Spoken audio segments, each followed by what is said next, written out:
This is question 8a, not letter, but it's the first question that's part of question 8 in the tutorial sheet for learning outcomes 1 and 2 in the statics unit. We're asked in this question to determine the reaction forces in the supports for this simply supported beam. What we've been given here is effectively already a free body diagram with the supports drawn on. So we'll make a couple of little additions here that are going to help us with references in our question. We're going to label the left-hand end of the beam A and the right-hand end B. And we're going to add in two arrows indicating the reactive support forces, which we call RA and RB. And these are, of course, vertical support forces because a knife edge support gives vertical support, and it's counterbalancing vertical supports from vertical loads on the beam above. In order to find RA and RB, we need to come up with a formula that's going to give us one of these values with some numbers in it without the other one. So while we can work out the total vertical force balanced at 0, that's going to give us a formula with RA and RB in it. So we're going to begin here by finding the moment about either point A or point B. And you can choose either one here, but we're going to choose A for the sake of this question. If you work out the moment B, it's exactly the same. It's going to be 0, and you just need to add up all the clockwise and counterclockwise moments. So let us consider the moment at point A. The sum of all the moments at A is going to be equal to 0 Newton meters because this system is at static equilibrium. So what we can say about A is that the sum of all the clockwise moments is equal to the sum of all the anti-clockwise moments. And moments are generated by forces being applied at a distance from point A. So point A is the left-hand side of our beam. So let's have a look at each force in turn. And we can use some different colours to represent these. If we consider moving across our beam, we've got our 100 Newton force, 1 metre from A. This is this force here. This force is pushing down, and it's to the right of A.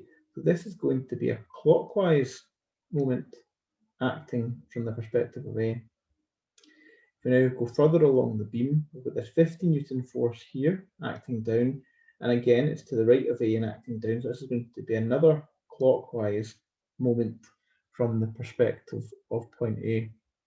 And lastly, we've got to consider our force RB, that's acting up the way to the right of A. This is going to be an anti-clockwise moment pushing up on the beam from the perspective of point A. So we've categorized all of our forces as clockwise or anti-clockwise moments. We just need to calculate these, and to be consistent, I'll use the same colors I've selected for each of the moments. Slightly confusing, I use red for, well, let me just fix that just now. Imagine I hadn't done that and I'd used black.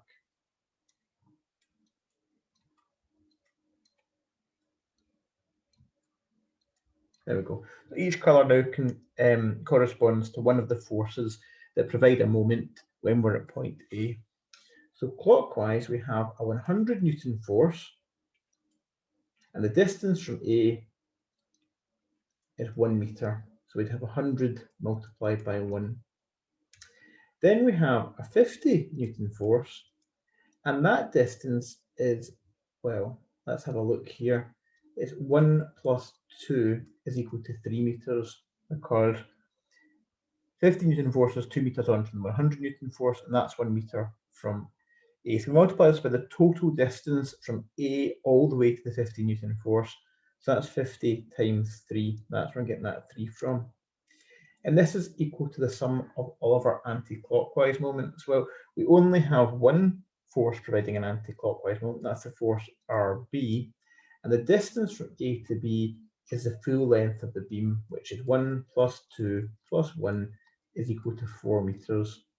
So adding those together, we have 4 meters, so we have RB times 4. We can now do a bit of tidying here. 100 times 1 plus 50 times 3 is going to be 250. And we just write RB times 4 is 4 RB. You can divide both sides here by 4 to get RB is equal to 62.5 newtons. We worked out the reactive force at RB. What we also know is because this beam is stationary, we know that the upwards vertical forces and the downwards vertical forces have to be equal.